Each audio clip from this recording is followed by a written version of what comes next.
2 घंटे पहले आपको एयरपोर्ट पहुंचना होगा अगर आपको सफर करना है और 2 घंटे पहले एयरपोर्ट पहुंचकर रिपोर्ट करना होगा। स्क्रीनिंग होगी हर व्यक्ति की, स्क्रीनिंग के बाद ही एंट्री मिल सकेगी। वहीं मास्क और सैनिटाइजर रखना अपने पास जरूरी होगा। तो प्रक्रिया में बहुत सारे बदलाव आ जाएंगे। दिल्ली, मुंबई, बेंगलुरु से उड़ानें शुरू होंगी, चेन्नई, कोलकाता से उड़ानें शुरू होंगी। धीरे धीरे उड़ानों की संख्या बढ़ाई जाएगी। हरदीप पुरी जो कि केंद्रीय मंत्री है, उन्होंने इस बारे में जानकारी दी। विदेश में फंसे लोगों के लिए वंदे भारत मिशन जारी है और अब तक वंदे भारत मिशन के तहत 20,000 से ज्यादा भारतीय स्वदेश वापस लाए गए हैं। यह जानकारी हरदीप पुरी ने दी। आइए सुनते हैं उन्होंने क्या कहा। All the stakeholders, whether it's the airlines, the airport authority as an organization, airport operator, the security segments of the civil aviation, Rakesh and his team, or other stakeholders. Some of them don't come in front. Everybody has cooperated, and I think the decision we've taken finally is that starting Monday the 25th, we will recommence domestic civil aviation operations in a calibrated manner.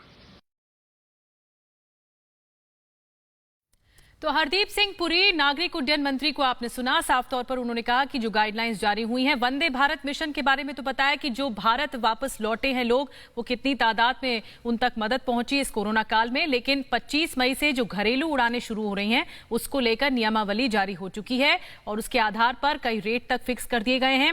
3 महीने का जो किराया है वो fix किया गया है ताकि एयरलाइंस मनमानी ना कर पाएं। इसके अलावा जो जरूरी बातें हैं उसे ध्यान में रखना जरूरी है। ग्लव्स पहनना, मास्क, सैनिटाइजर, ये सब आपके पास होना चाहिए।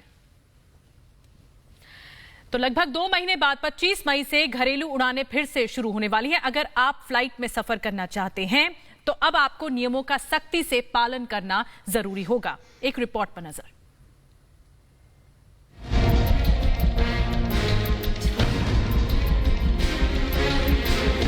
कोविड-19 से लड़ने के लिए सरकार ने कई बड़े कदम उठाए, जिसमें घरेलू उड़ानों को बंद करने का फैसला लिया गया था। लॉकडाउन 4 में भी एहतियात बरते जा रहे हैं। वहीं जरूरत को देखते हुए लॉकडाउन के कई नियमों में संशोधन भी किया गया है, जिसमें हवाई यातायात को बहाल करने का फैसला लिया गया।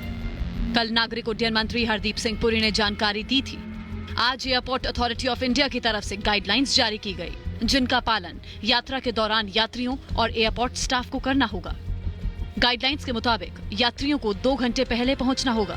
स्क्रीनिंग के बाद ही एंट्री दी जाएगी। मास्क पहनना जरूरी होगा। आरोग्य सेतु ऐप का इस्तेमाल भी जरूरी है। 14 साल से ज्यादा उम्र वालों के लिए ऐप जरूरी है। कोशिश करना है कि अपनी पर्सनल गाड़ी का ही उपयोग करना है एयरपोर्ट तक जाने के लिए। इसके अलावा अधिकृत टैक्सी सर्विस से भी आप आ सकते हैं। बिना लाइन के बोर्डिंग पास आपको मिलेगा।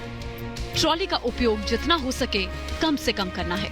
आपको बता दें कि 25 मार्च से घरेलू उड़ानें बंद हैं। इस स्टैंडर्ड ऑपरेटिंग प्रोसीजर्स यानी एसओपी पर कंपनियों और ऑपरेटरों से राय मांगी गई थी और आज गाइडलाइंस सामने है। हम आपसे अपील करते हैं कि जब भी हवाई सफर के लिए आप निकलें तो दिशा निर्देशों का पालन जरूर करें, जो सिर्फ आपके लिए नहीं बल्कि आपके साथ सफर करने वाले हर यात्री के लिए और स्टाफ के लिए बेहद जरूरी है। महामारी से बचने का उपाय आपके द्वारा बरती गई सावधानी है। Bureau report, Republic Bharat.